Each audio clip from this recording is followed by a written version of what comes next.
Disrumpiendo nutricionalmente hacia una mejor salud.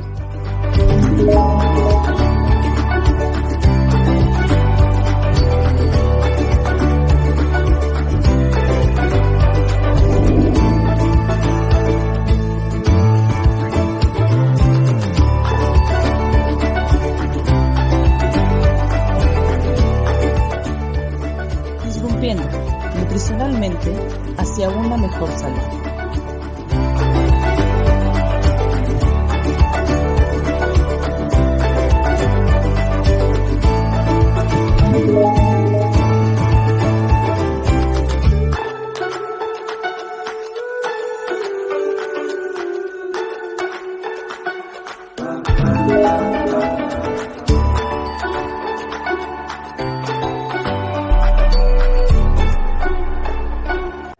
Bueno, pues ya vamos a iniciar. Itzel, adelante. Todo muy bien por aquí. Saludos, por aquí ya nos están Sí, mandando buenas saludos. noches a todos. Primeramente, bienvenidos. Qué bien. Bienvenidos a esta cuarta temporada ya de NutriCharla, el podcast de la Sociedad Internacional de Nutriólogos. Y bien, pues quiero comentarles que a lo largo de estas 3 temporadas ya hemos podido compartirles muchos temas con respecto a la parte nutricional, grandes profesionales que nos han acompañado. Y precisamente el día de hoy vamos a tener un excelente episodio de la mano de un excelente profesional de la nutrición, especialmente en el área clínica. Es el licenciado de nutrición Luis Zavala, quien nos va a estar acompañando para hablar del tema ayuno prolongado en la parte de pacientes hospitalizados. Además, acompaña el nutriólogo Ledesma, con quien, bueno, vamos a estar compartiendo también algunos comentarios con respecto a este tema. Pero bueno, más por los que les parece si comenzamos hablando de esta parte que ha tenido a lo largo del tiempo, pues muchas actualizaciones, sobre todo a través de protocolos, a través de diferentes pautas de práctica clínica, pero también sesgos y sigue habiendo aplicación de nivel de uno. Maestro Zavala, pues si gusta podemos comenzar con algunas generalidades del ayuno, algunos conceptos básicos propios del tema. Muy bien, muchísimas gracias, Itzel, por la presentación y por tus palabras. Máster, Chucho, muchísimas gracias por la invitación a estar el día de hoy con ustedes en este podcast. Pues bien, por definición el ayuno es la privación de ingerir bebidas o nutrientes. Y ojo que estoy diciendo nutrientes, ¿sí? El ayuno es una práctica hasta cierto punto de rutina dentro de la estancia hospitalaria, que es hacia donde nos vamos a enfocar el día de hoy. Generalmente cuando se ingresa al área hospitalaria, cuando llegas a urgencias, pues muchas ocasiones es un ayuno, como espérate, vamos a ver qué está pasando, vamos a ver si estás apto o no para comer. Y pues generalmente lo primero que se hace es hidratar, ¿no? En los pacientes. Por ahí recuerdo alguna vez un pase de visita con el doctor León, que en aquel entonces fue mi jefe de enseñanza acá en el hospital en Pátzcuaro. Me decía, el primer paso para la mayoría de las situaciones en urgencias es hidratar.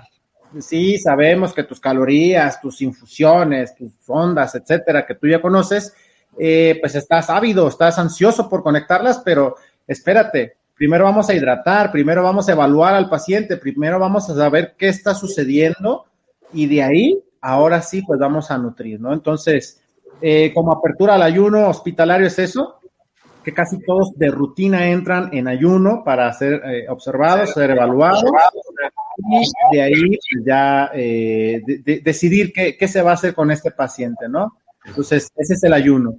También es importante y bueno, es algo que yo comento en la mayoría de las charlas, de las conferencias, clases que yo doy acerca de la nutrición clínica. Hablar de ayuno o enfocado a patologías es un mundo muy diferente a hablar de ayuno fisiológico, ¿sí? Hay 3 esferas, para mí hay 3 esferas principales en la nutrición clínica. Fisiología, que es cómo funciona el cuerpo normalmente o cuando estamos sanos.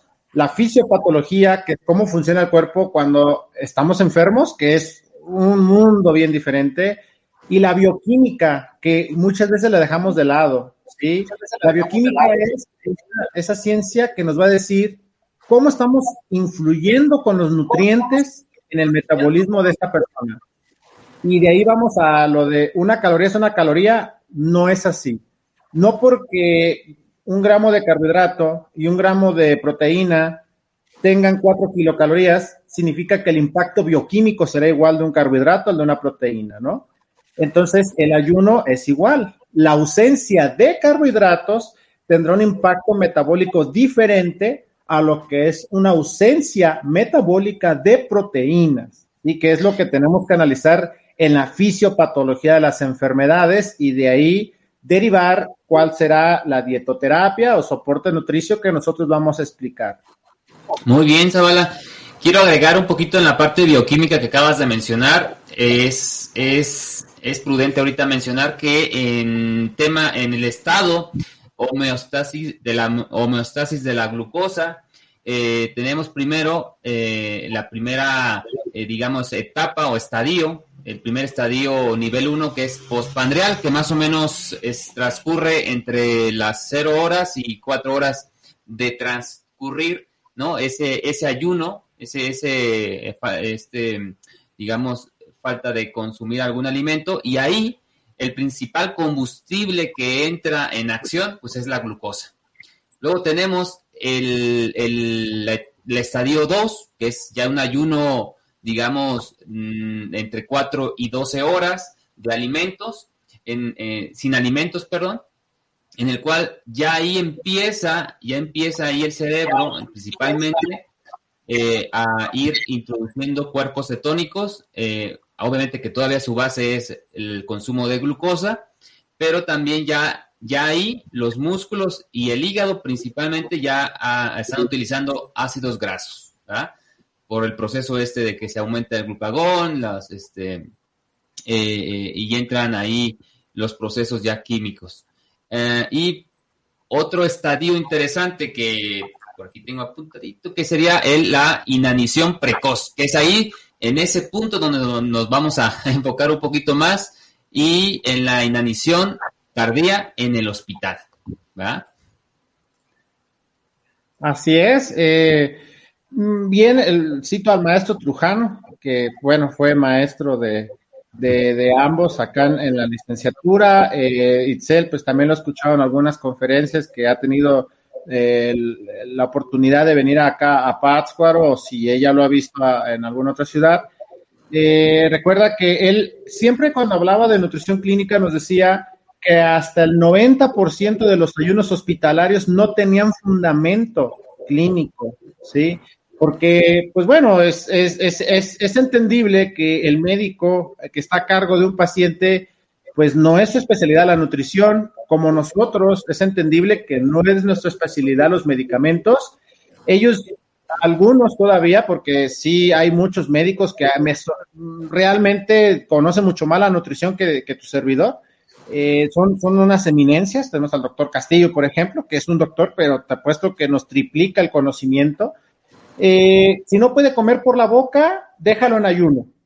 O sea, esa es la típica práctica que afortunadamente cada vez es menos frecuente encontrarla, pero era o por la boca o ayuno. Y pues sabemos que tenemos otras dos vías de soporte nutricional. Por eso ahorita dije dietoterapia o soporte nutricio, porque sí puede ser una dietoterapia por vía oral, pero también puede ser un soporte nutricio, que ahí tenemos pues dos áreas, la vía enteral y la vía parenteral, que estamos nutriendo. Por eso ahorita hablé de privarse de nutrientes, porque eso es el ayuno, ¿no? Y esa era la praxis que ellos hacían, y como bien lo comentaba en aquel entonces el maestro Trujano, y que sigue vigente, prácticamente el 90% de los ayunos hospitalarios no tienen fundamento clínico, que eso orilla a los pacientes a la inanición que comentas.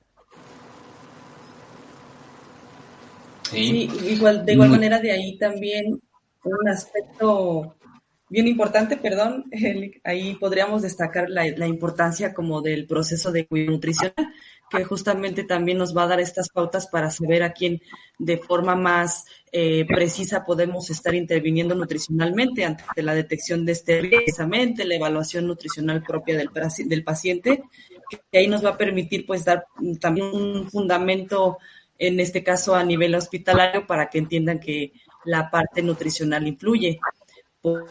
Evidentemente, en algunos hospitales aún no está bien establecido esa parte de nutrición precoz y ciertamente hay que estarlo fundamentando que en algunos pacientes va a ser necesaria por algunos tamizajes probablemente o por la misma evaluación nutricional roja y cuidando sobre todo parte del riesgo.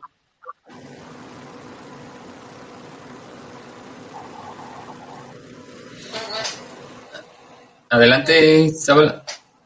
Ok, sí, es algo importante que nosotros tenemos que hacer una evaluación, aunque, bueno, las líneas terapéuticas ahorita de guías Aspen, de guías ESPEN, etcétera, en las cuales nos regimos para hacer nuestro sustento científico, nos dicen inicio precoz de nutrición, 24, 36, 48 horas, incluso hasta en pacientes críticos, generalmente a la resucitación inicial, que es esa fluidoterapia y esa estabilidad hemodinámica, generalmente las primeras 6 horas son cruciales para ello, y bueno, de ahí parte nutrir o no nutrir.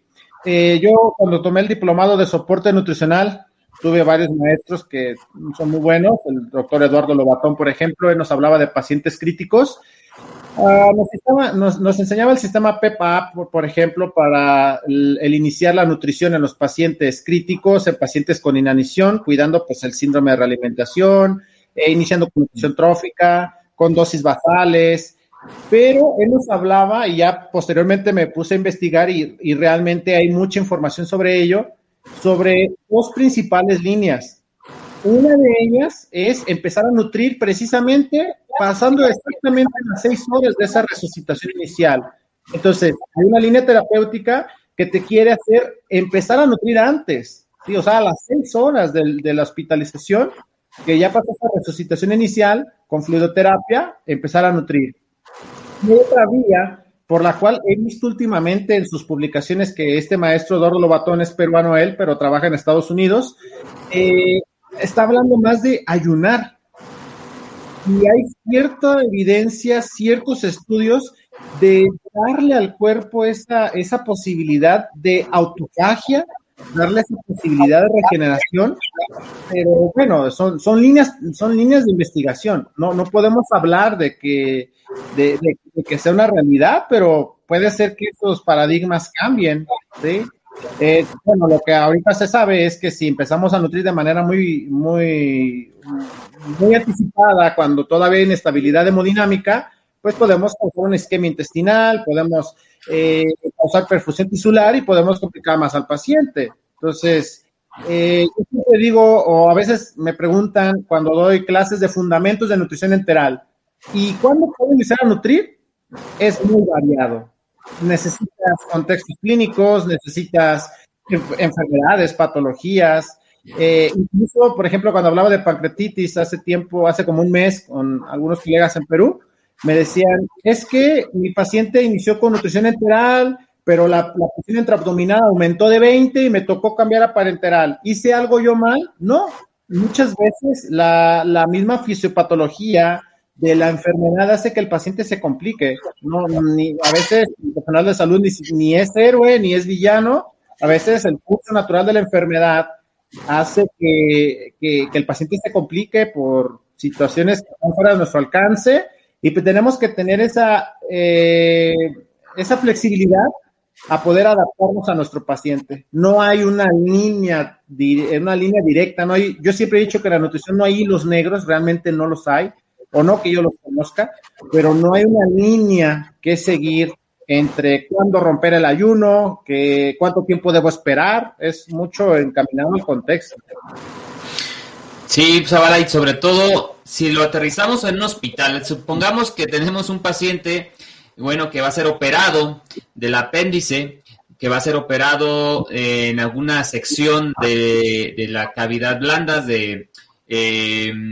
donde se encuentra el estómago, las vísceras, el intestino grueso, el intestino delgado, alguna operación por esa zona, pues siempre ahí sí recomiendan que no tenga alimentos, ¿verdad? De ciertas horas, cierta inanición de hasta 12 horas o hasta 24 horas de preferencia para poder tener el protocolo para la operación. Pero no quiere decir... Déjame comentarte ahí algo. Fíjate que existe el protocolo ERAS, se llama, bueno, es una abreviatura en inglés de Erasis Recovery After Surgery, que traducido al español, pues es recuperación pronta posquirúrgica. Y en algunas cirugías, sobre todo esto inició en cáncer de colon, es importante nutrir incluso hasta 2 horas antes de la cirugía, siempre y cuando haya anestesia epidural. Y una noche antes se nos sugiere de la cirugía pasar cargas de glucosa para poder mejorar la resistencia a la insulina y para poder mejorar todo ese estado proinflamatorio que se va a generar de la agresión que es una cirugía. A final de cuentas, aunque sea necesaria, sigue siendo una agresión para el cuerpo. Correcto. Sobre todo es que, como mencionas, no necesariamente tiene que estar sin nutrientes. No es como el objetivo, o sea, el objetivo del médico cirujano, el que va a intervenir, pues es que no tenga, que tenga vaciamiento gástrico, ¿no? Que tenga libre esa zona. Pero nosotros como nutricionistas y nutriólogos clínicos, en el tema de nutrir previo, durante y después, pues siempre va a ayudar muchísimo, porque en la inanición precoz, que es un estadio 3 de la homeostasis de glucosa, se eleva demasiado el cortisol y esto pues inflama de por sí, hay una inflamación tisular o celular y por lo tanto hay una ruptura de proteínas musculares y por eso es una cirugía después del paciente pues baja de peso pronto, pero pues también se llevó un buen de proteína. Sí, claro. Y las musculares.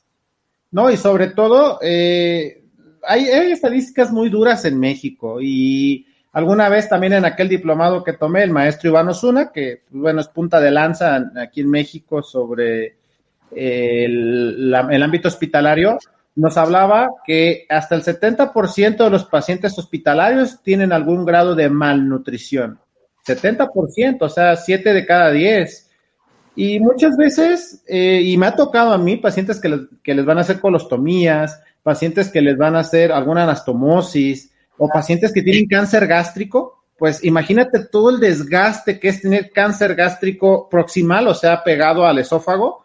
El paciente no comía nada, se la pasaba devolviendo, y luego el hipermetabolismo del cáncer, pues están caquéticos. ¿Qué podemos hacer ahí? Pues bien simple. Puedes dar nutrición parenteral preoperatoria. Están las guías que te dicen que 7 días antes de la cirugía puedes hacer nutrición parenteral preoperatoria y eso te va a ayudar bastante al posoperatorio. Como bien dices, Master, el cortisol, que bueno, es esa famosa hormona del estrés que a nadie nos cae bien, pero que deberíamos estar agradecidos que esa hormona nos ayudó a sobrevivir. Antes, estamos hablando en épocas muy, muy arcaicas, donde pues tenemos que huir, que tenemos respuestas de vida o muerte, de supervivencia, pues el cortisol fue el que nos sacó adelante. Ahora hay que saber cómo el cortisol va a impactar en nuestro cuerpo, porque es una respuesta que nosotros no podemos modular del todo, y saber cuáles, como bien dices, Master, cuáles son sus efectos que van a dejar en nuestro paciente, como la pérdida de masa muscular, el aumento de tejido adiposo, el hipermetabolismo, ¿sí? Gracias a la adenocorticotropina, que es una hormona que se produce en las suprarrenales y que es el fin de la dietoterapia o del soporte nutricio, atenuar esa respuesta a la agresión, que tiene nuestro cuerpo. Y si no puede responder del todo, pues atenuar una parte y una vez que pase ese episodio agudo, pues reconstruir. Así como se reconstruyó Polonia en la Segunda Guerra Mundial, así como se reconstruyó Hiroshima después de aquellas bombas, pues también tenemos que ir a reconstruir poco a poco esa masa muscular. Muy bien. Sí, justo después de esta respuesta metabólica al trauma, como de estar tan bajos los niveles metabólicos, la parte hemodinámica y demás, cómo empieza la parte también hipermetabólica, que justamente ya es empezar a regenerar, como bien menciona maestro Zavala, empezar a regenerar ante dicho catabolismo, ante esta parte de pérdida sobre todo a nivel proteico, que sí deja pues vulnerable al paciente, sobre todo también al inmunológico. en esa parte y pues desde luego en la cuestión nutricional. Entonces, por esta parte, podríamos entonces definir que un paciente que requiere ayuno está a expensas sobre todo de su estado metabólico. Asimismo, podríamos estarlo definiendo paciente que verdaderamente lo requiere.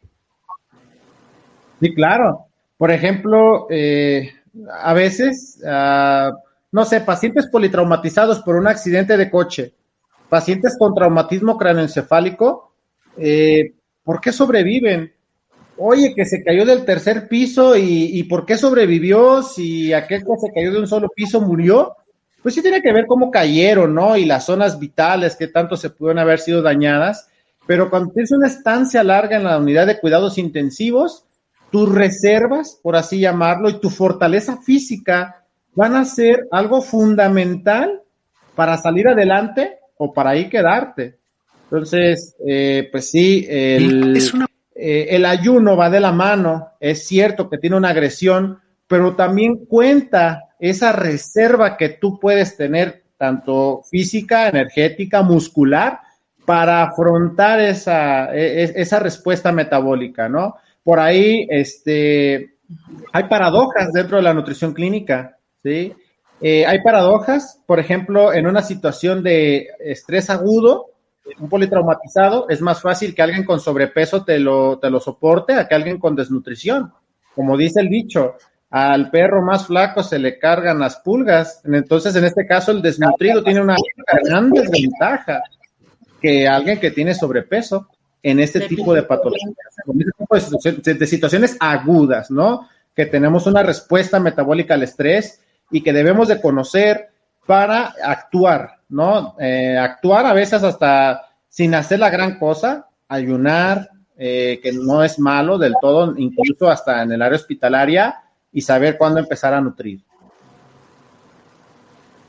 Bien, para casi ya ir cerrando esta excelente charla, este excelente NutriPodcast que hemos estado desarrollando aquí con mi compañera Itzel.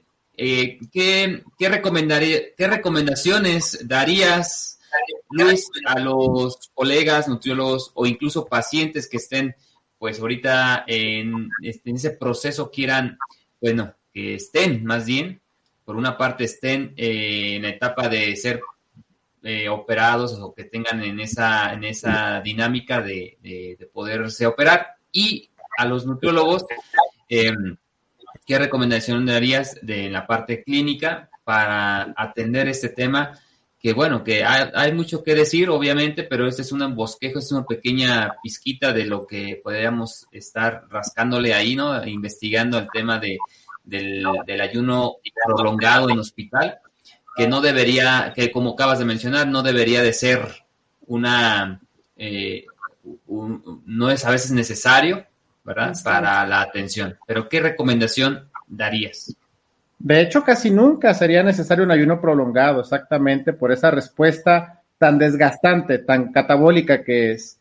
Pues bueno, ¿qué recomendaría a los pacientes? Acercarse a un profesional de la salud, ¿sí? En este caso, el especialista que te va a poder brindar las herramientas y todo lo que tú necesitas para tu posterior cirugía y la recuperación. Busca un profesional del área de la salud, en este caso un nutriólogo clínico, que te podrá ayudar a sobrellevar esa situación de una mejor manera. Eso es lo único que le podría decir, porque si podría darle algún consejo, pues necesitaría saber primero de qué lo van a operar, ¿no? No es lo mismo una operación de apéndice, como me dijiste, a la situación que yo platiqué del cáncer. A los colegas, ¿qué les diría? Analizar. Lo primero que tienes que hacer en el área clínica es analizar. Yo sé que hay guías que dicen, ¿sabes qué? Al paciente con la COVID-19, dale 30 kilocalorías por kilogramo, dale omega 3, dale vitamina D, y te sueltan ahí un montón de recomendaciones. Pero son generalidades. Tú tienes que de esas generalidades adaptar al contexto clínico de tu paciente. Ahorita cité el ejemplo de paciente con cáncer gástrico proximal.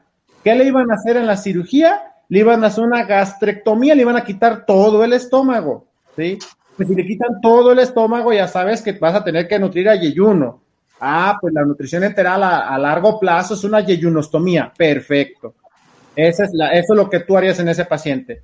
Pero ¿qué tal si te llega otro paciente con cáncer gástrico también, pero distal? ¿Qué significa distal? Que está hasta el final del estómago, pegado al duodeno. Bueno, ¿qué hace ahí el cirujano? A expensas de un análisis clínico, porque no siempre es así, hacen algo que se llama una gastroyeyunoanastomosis. Cortan el estómago, cortan el yeyuno, los unen, y casualmente ese paciente muy probablemente sí te pueda comer por vía oral. Y si tú dices, es que el paciente de la cama fulana, yo vi que le hicieron una yeyunostomía y lo tengo que nutrir así porque los dos tenían cáncer gástrico. Híjole, pues, ¿por qué le haces una yeyunostomía? ¿Por qué lo tienes metiéndole por un catéter ahí la nutrición si tú puedes alimentarlo por vía oral y hacer más fisiológica esa nutrición y hasta un impacto psicológico mejora la recuperación de su cirugía? Entonces, tienes que analizar contexto clínico. A veces, cuando me llaman para dar alguna charla, alguna conferencia, y me lo han dicho, se van decepcionados porque pues casi quisieran decirle, que yo les dijera, hazle así, hazle así, hazle así, si tienes un paciente con cáncer gástrico, si tienes uno con COVID, si tienes uno con, pero por el simple hecho del diagnóstico, tener una línea como un tumbaburros de qué hacer, y no es así, tienes que analizar. Entonces, ese es el consejo que yo daría a los colegas, analizar el contexto clínico y con tus herramientas decir, yo ocupo un desarmador plano o ocupo un desarmador de cruz, porque la altura de mi tornillo pues es plano o cruz. Aquí es igual, aplicando la analogía a la nutrición, pues sí, los dos son desarmadores, pero uno te va a servir para una función y la otra para la que se ocupe, ¿no? Excelente. Adelante, Itzel, vamos a cerrar, Itzel. Hacer el cierre. Sí, pues justamente como ya decíamos en un principio, es un tema que requiere mucha más profundidad para poder conocer lo que nunca se termina de conocer. En realidad la nutrición es muy dinámica y difícil podemos estandarizarlo tal cual o pasos a seguir, como bien decían.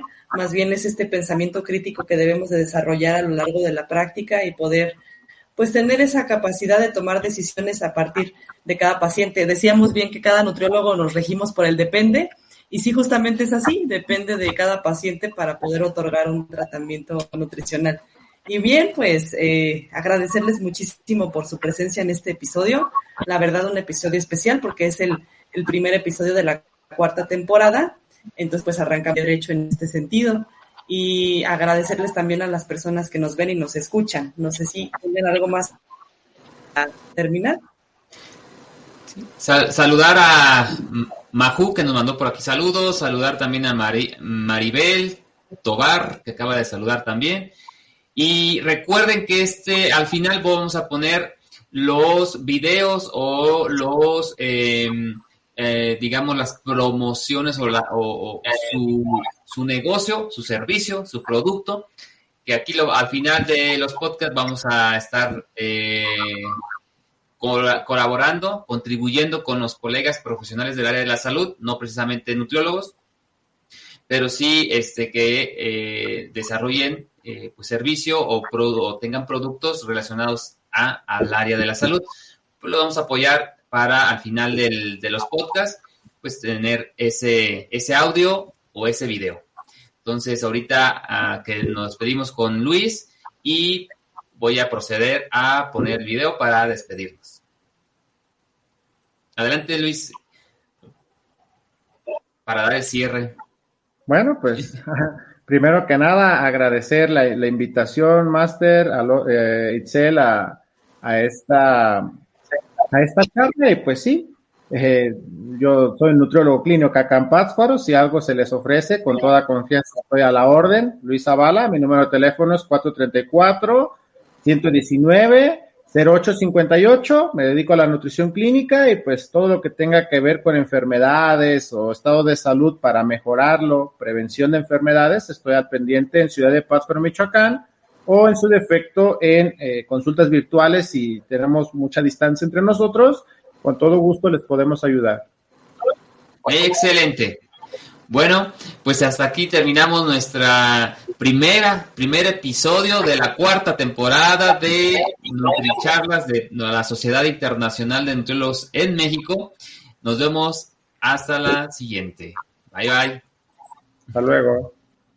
Aquí es una plataforma de cursos especializados en nutrición y entrenamiento, donde podrás aprender todo sobre la recomposición corporal. Una plataforma 100% digital que te permitirá estudiar donde quieras y cuando quieras. Por solo 99 pesos mensuales tendrás acceso a cursos, ebooks y clases en vivo a través de nuestras redes sociales, en las cuales podrás resolver todas tus dudas sobre rutinas de entrenamiento y nutrición. ¿Qué esperas? Únete a la comunidad y comienza a cambiar tu vida ahora. Willogy, Better Together.